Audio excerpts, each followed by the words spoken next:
Thumbnail देख के आपको पता चल गया होगा कि बहुत से बच्चे परेशान हैं, कैसे क्या पढ़ना है, क्या करना है, टाइम बहुत ही कम बचा है, बच्चे परेशान हैं। तो ये वीडियो आप ही के लिए है। इस वीडियो को एंड तक देखने के बाद आपको हर विषय में 10 से 15 नंबर मार्क्स फ्री मिल जाएंगे।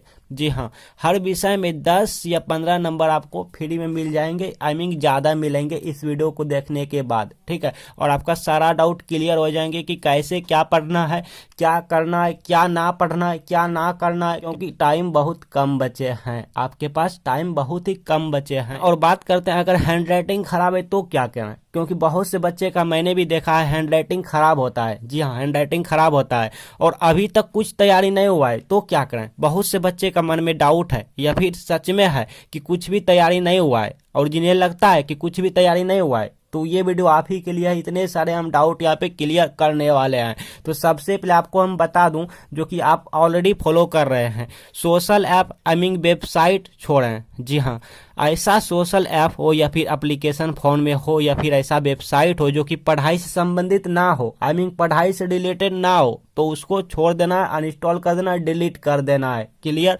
अच्छा, क्योंकि आपके पास टाइम कम बचा है। तो आई थिंक ये आप ऑलरेडी फॉलो कर रहे होंगे, ठीक है। हाँ, अब देखिए मॉडल पेपर क्वेश्चन बैंक, इनको छोड़ना नहीं है भाई, इनको ज़्यादा से ज़्यादा पढ़ना है। क्योंकि बोर्ड एग्जाम की बात करूँ तो मॉडल पेपर और क्वेश्चन बैंक से ही रिपीटेड क्वेश्चन ज़्यादा पूछे जाते हैं। ओके, तो इसको ज़्यादा से ज़्यादा पढ़ना है, मॉडल पेपर और क्वेश्चन बैंक, ठीक है। हाँ, क्योंकि क्वेश्चन बैंक से ही कुछ पार्ट यहाँ पे मॉडल पेपर में रहते हैं, बट उतना भी नहीं रहते हैं जितना कि क्वेश्चन बैंक में रहते हैं। तो अगर आप क्वेश्चन बैंक अच्छे से तैयारी नहीं किए हैं तो क्वेश्चन बैंक को ही पढ़ेंगे और ज़्यादा मॉडल पेपर को पढ़ेंगे और क्वेश्चन बैंक दोनों को ज़्यादा पढ़ेंगे आप। क्लियर? दोनों को ज़्यादा पढ़ेंगे क्योंकि क्वेश्चन इन्हीं से आते हैं बोर्ड एग्जाम में। और एक बात आपको बता दूं कि बाय चांस मॉडल पेपर और क्वेश्चन बैंक से एग्जाम में क्वेश्चन नहीं आया तो, क्योंकि बहुत से बच्चे कहते हैं कि सर अगर मॉडल पेपर से क्वेश्चन एग्जाम पे में नहीं आया तो, मतलब आएंगे, सभी क्वेश्चन तो नहीं आएंगे जी।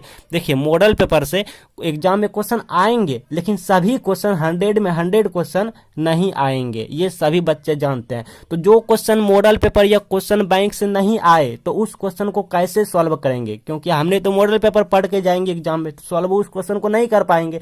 तो भाई हो जाएंगे, क्योंकि जो क्वेश्चन आप मॉडल पेपर में पढ़े हैं उसी से मिलता जुलता, आई मीन उसी से संबंधित रिलेट वहां पे क्वेश्चन रहेंगे, ठीक है। जैसे मान लीजिए एक एग्जाम्पल आपको हम दे रहे हैं, जैसे मान लीजिए यहाँ पे पूछे जाएंगे आपके एग्जाम में क्वेश्चन कि आवेश का संरक्षण सिद्धांत क्या है। हाँ, आवेश के संरक्षण सिद्धांत क्या है, और मान लीजिए वो क्वेश्चन मॉडल पेपर में नहीं है। हाँ, आप वहाँ पे अननोन क्वेश्चन है आपके लिए, आप नहीं जानते हैं उसका आंसर, तो आप आवेश क्या है ये जानते हैं या फिर आवेश के मौलिक गुण ये तो जानते हैं ना जी। तो ये वहाँ पे लिख सकते हैं, 100% सही हो जाएंगे, एग्जामिनर आपको नंबर दे देंगे। क्लियर? हाँ, क्योंकि बच्चे का डाउट ये सब चलते हैं मन में। अच्छा, आप मॉडल पेपर में जो भी सेट होता है ना, प्रैक्टिस सेट, हाँ, सेट 1, सेट 2, सेट 3, ये सब जो भी पढ़े उन्हें रिवीजन करें और देखें कि हम 3 घंटा में कवर कर पाते हैं कि नहीं, क्योंकि आपका जो एग्जाम होगा वो 3 घंटा होगा और 2.5 घंटा भी रहेगा, ठीक है, सब्जेक्ट पे डिपेंड होता है।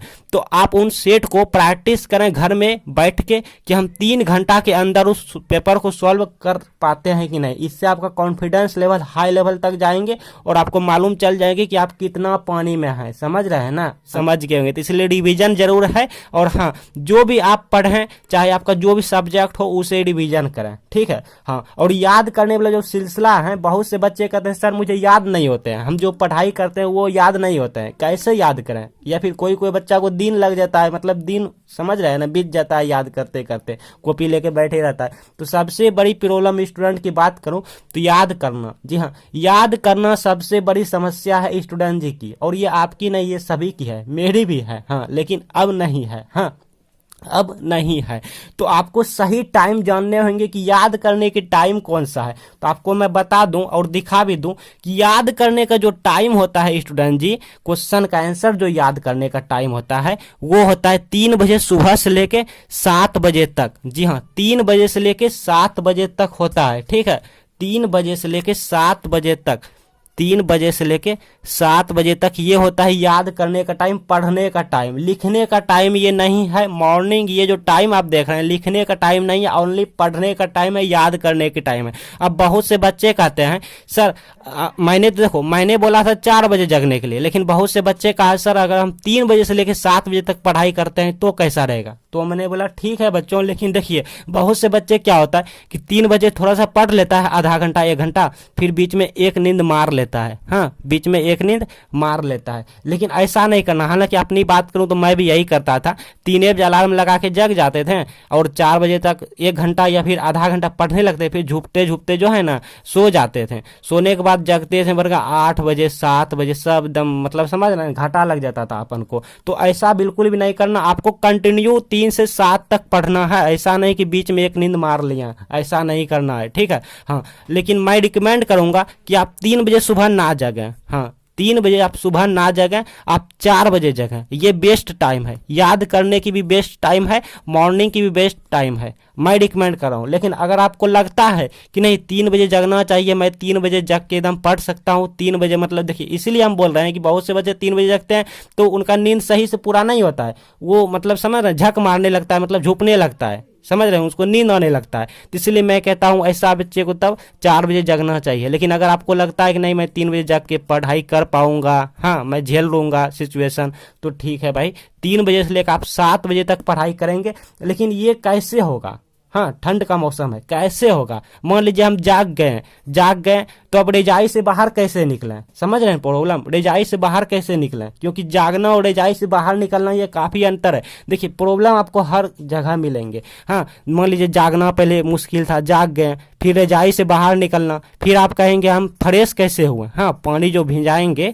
हम चेहरे पे, समझ रहे हैं ना, जो छिट्टा मारेंगे, पानी जो मारेंगे सुबह सुबह ठंड में, ये सब कैसे हुआ। तो प्रॉब्लम हर जगह है। हाँ, आप करते जाएं, ठीक है, वो सब हो जाएंगे। हाँ, इस पर ज्यादा हम बातें नहीं करेंगे। तो 4 बजे जगना है, अब 4 बजे कैसे जगें, 4 बजे भी मुश्किल है। तो इसके लिए आपको नाइट यहाँ पे 10 बजे करने होंगे। जी हाँ, आपको सोने होंगे 10 बजे या तो 11 बजे, मैक्सिमम की बात करूँ तो 11 बजे सोने होंगे, तभी आप 4 बजे जग पाएंगे, नहीं तो नहीं जग पाएंगे। तो इतना सब अगर आप करते हैं, मॉडल पेपर आप क्वेश्चन बैंक तैयारी करने के बाद, मॉडल पेपर क्वेश्चन बैंक तैयारी करने के बाद, आपके एग्जाम में जैसा भी क्वेश्चन रहे, जिस क्वेश्चन का आप आंसर नहीं भी जानते हैं तो भी आप उस क्वेश्चन के आंसर वहां पे दे पाएंगे। बाय चांस कोई भी क्वेश्चन परीक्षा में छूटने को लगे, आपको लगे कि नहीं ये क्वेश्चन मुझसे सॉल्व नहीं हो पाएगा, अब छूट जाएगा, तो यहाँ पे एक प्ले लिस्ट दे रहे हैं, आप इस प्ले लिस्ट में जाके वीडियो देख लीजिएगा। और अगर आपका हैंड राइटिंग खराब है या फिर आपको लगता है कि नहीं मेरा हैंड राइटिंग अच्छा नहीं है, जैसा होनी चाहिए बोर्ड एग्जाम में, तो ये प्ले लिस्ट में आप जाएं, इसमें अपना मन चॉइस वीडियो देखें।